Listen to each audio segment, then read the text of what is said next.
Les leurres. Les leurres, c'est généralement un truc qui semble extrêmement difficile, mais qui, ultimement, quand il est bien expliqué, est très, très, très simple. Le meilleur truc à comprendre, c'est qu'il y a trois types de leurres. Il y en a un qui est un pronom personnel. Je leur ai dit de faire quelque chose. Dans le cas du pronom personnel, il ne prendra jamais de S.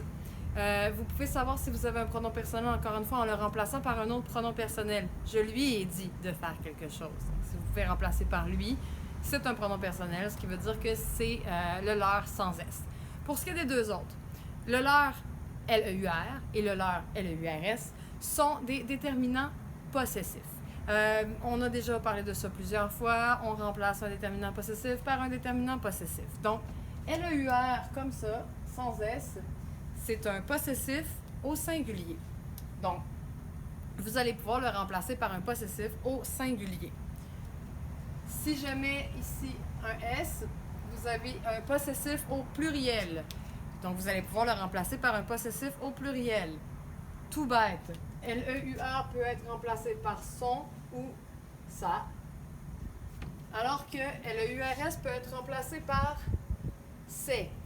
Un truc vraiment, vraiment niaiseux, cette phrase-là. Leur tuc et leur mitaine, qui au singulier deviendrait ça, tuc, et